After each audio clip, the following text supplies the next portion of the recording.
Papakulo na po tayo ng tubig. At nailagay na rin po pala natin yung ating sili, sibuyas, luya, at saka yung kamyas para sa ating sinabawan na tinik at ulo ng yellowfin. Ganyan po kalakas ang ating apoy, guys. Ayan guys, kulo na po ang ating pinakulong tubig. Yan, ang bilis lang oh, no. Ilalagay na po natin ang ating tinik ng isda, yung ulo ng yellowfin.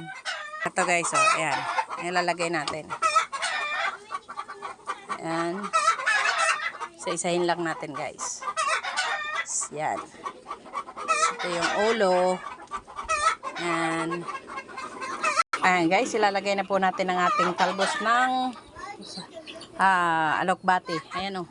Kulong-kulo na po siya.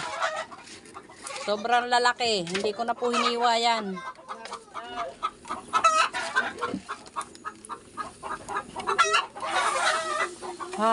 Sobrang dami yata na nakuha ko.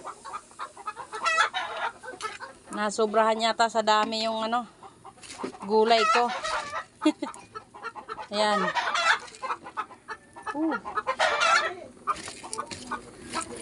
Grabing lapad oh.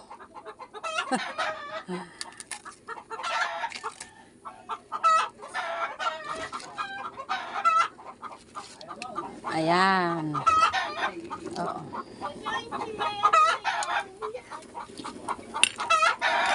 Hindi na ako naglagay ng hindi na ako naglagay ng tanglad, hindi na ako naglagay ng saluyot at saka ng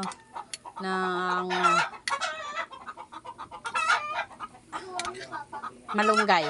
Yan lang. Kasi ang dami na eh. Masyado ng maraming gulay. Ayan. Tikman natin guys. Yung lasa niya.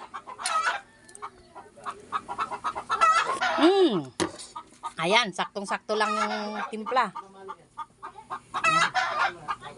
So, hanguin na po natin guys. Thank you for watching. Bye-bye.